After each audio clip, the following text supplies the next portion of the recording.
ഞങ്ങളിപ്പോൾ നിൽക്കുന്നത് പ്രസിദ്ധമായ അഞ്ചുതെങ്ങ് കോട്ടയുടെ മുൻവശത്താണ്. തിരുവനന്തപുരം ജില്ലയിലെ അഞ്ചുതെങ്ങ് ഇന്ത്യയിലെ ബ്രിട്ടീഷുകാരുടെ ആദ്യകാല അധിനിവേശ പ്രദേശങ്ങളിൽ ഒന്നായിരുന്നു. സമുദ്ര സാമീപ്യത്താൽ അഞ്ചുതെങ്ങ് കോട്ട കേരളത്തിൽ ബ്രിട്ടീഷുകാരുടെ സൈനിക പ്രാധാന്യം അർഹിക്കുന്ന കോട്ടയായിരുന്നു. ക്രിസ്തുവർഷം 1690 ബ്രിട്ടീഷുകാർ ആറ്റിങ്ങൽ രാജ്ഞിയിൽ നിന്നും അഞ്ചുതെങ്ങിൽ ഒരു കോട്ട കെട്ടുവാനുള്ള അനുവാദം നേടിയെടുത്തു. റാണിയുടെ അനുവാദത്തോടുകൂടി കോട്ട പണി 1695 പൂർത്തിയാക്കി. ആറ്റിങ്ങൽ പ്രദേശത്ത് വ്യാപാരത്തിൽ ഫ്രഞ്ചുകാർക്കുണ്ടായിരുന്ന കുത്തക അവസാനിപ്പിക്കുന്നതിന് വേണ്ടി അഞ്ചുതെങ്ങിൽ ബ്രിട്ടീഷുകാർക്ക് ആധിപത്യം ഉറപ്പിക്കുന്നതായിരുന്നു. അതിനുവേണ്ടിയായിരുന്നു ബ്രിട്ടീഷുകാർ അഞ്ചുതെങ്ങിൽ കോട്ട പണി. ഹൈദരാലിയുമായുണ്ടായ യുദ്ധത്തിൽ വെടിക്കോപ്പുകളും മറ്റും സൂക്ഷിക്കുന്നതിനായി ബ്രിട്ടീഷുകാർ ഈ കോട്ട ഉപയോഗിച്ചു. കൂടാതെ ഇംഗ്ലണ്ടിൽ നിന്നും വരുന്ന കപ്പലുകൾക്ക് നിർദ്ദേശങ്ങൾ കൈമാറുവാനും ഈ കോട്ട ഉപയോഗിച്ചു. ചതുരാകൃതിയിലാണ് അഞ്ചുതെങ്ങ് കോട്ട നിർമ്മിച്ചിരിക്കുന്നത്. ചതുരാകൃതിയിലുള്ള 4 കൊത്തളങ്ങൾ കോട്ടയുടെ 4 കോണുകളിലുണ്ട്. 2 കടലിലും മറ്റു 2 കരയ്ക്ക് അഭിമുഖമായാണ് നിൽക്കുന്നത്. ശിലാഫലകങ്ങളോടുകൂടിയ ധാരാളം കലവറകൾ കോട്ടയോട് ചേർന്ന് കാണുന്നുണ്ട്. അവയിൽ ഏറ്റവും പഴയത് 1704 നിർമ്മിച്ചതാണ്. ഒരു ഫലകത്തിൽ ഇങ്ങനെ ആലേഖനം ചെയ്തിരിക്കുന്നു: അഞ്ചുതെങ്ങിലെ കമാൻഡറായ ജോൺ ബോബോണിൻ്റെ പത്നി ഡി ബോക്ക് ഇവിടെ അന്ത്യവിശ്രമം കൊള്ളുന്നു. അവരുടെ ജനന തീയതി 76 നവംബർ 4 മരണദിവസം 702 ആലേഖനം. അഞ്ചുതെങ്ങ് കോട്ട കേന്ദ്രീകരിച്ചായിരുന്നു കേരളത്തിൽ ആദ്യമായി ബ്രിട്ടീഷുകാർക്കെതിരെ ഒരു സംഘടിത കലാപം ഉണ്ടായത്.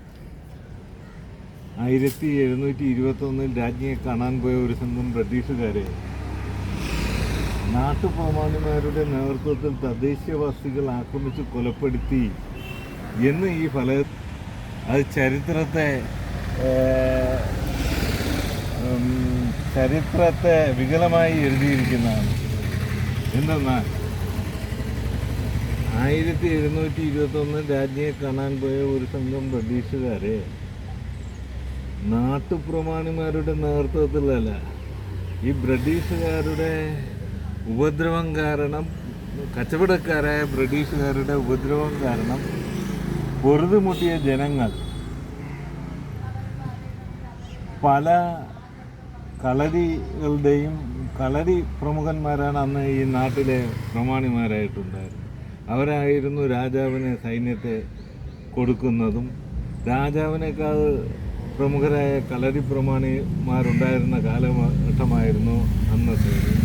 ആ കാലഘട്ടത്തിൽ ഈ നാട്ടുപ്രഭുക്കന്മാരായ ഈ കളരി പ്രമാണികളും ജനങ്ങളും കൂടെ ചേർന്ന് ബ്രിട്ടീഷുകാർ കാട്ടിക്കൂട്ടിയ അനീതിക്കെതിരെ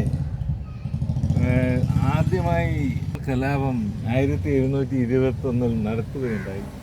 ഈ സ്മാരകത്തിൽ ഈ എഴുതിയിരിക്കുന്നത് തന്നെ ചരിത്രത്തെ വളച്ചൊടിക്കുന്ന ഒന്നാണ്. അപ്പോൾ അന്ന് കോട്ട 6 മാസത്തോളം ഉപരോധിക്കുകയും തലശ്ശേരി കൂടുതൽ സേന എത്തിയാണ് ഈ കലാപം അടിച്ചമർത്തിയത്. വേലുത്തമ്പി ദളവായിയുടെ കാലത്ത് ബ്രിട്ടീഷുകാർക്കെതിരെ നടന്ന കലാപത്തെ തുടർന്ന് ബ്രിട്ടീഷുകാർക്കെതിരെ നടത്തിയ കലാപം അന്ന് ദളവായിയുടെ നേതൃത്വത്തിലുള്ള ജനങ്ങൾ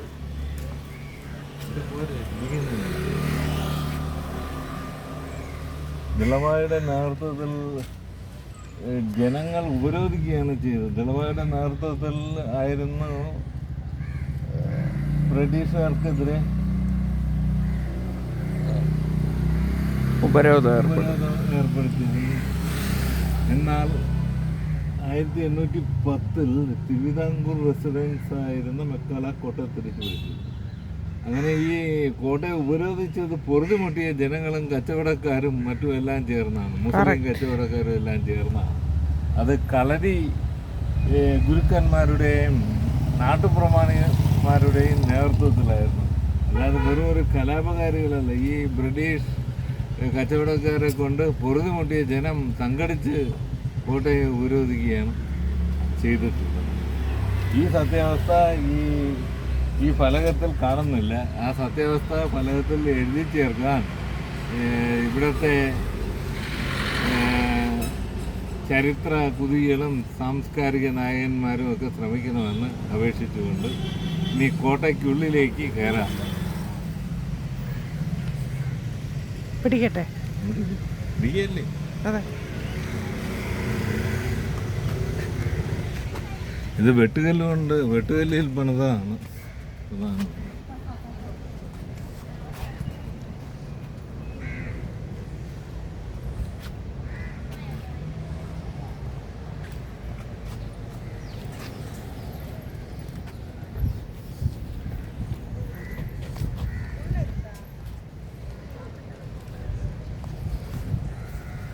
इसमें डेट भी देना है आज का, डेट भी लिखे 9/9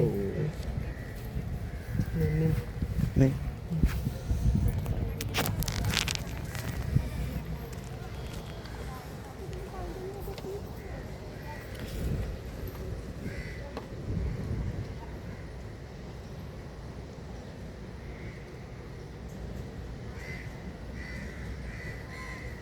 എൻ്റെ കൂടെ അങ്ങ് എടുക്കും.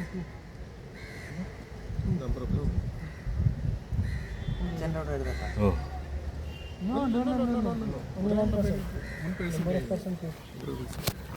മതി. Done done.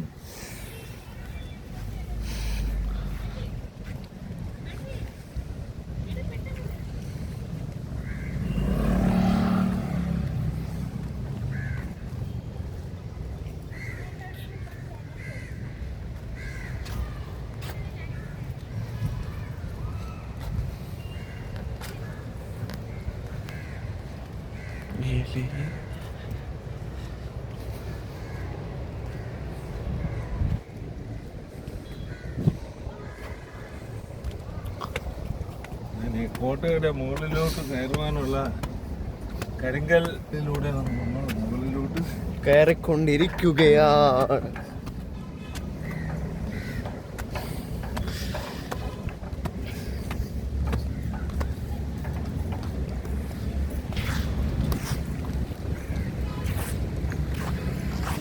ഈ ചതുരാകൃതിയിലുള്ള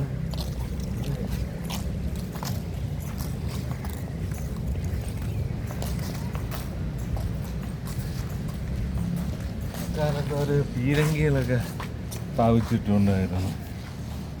ഈ ചതുരാകൃതിയിലുണ്ടായിരുന്നു ഈ സ്ഥലം.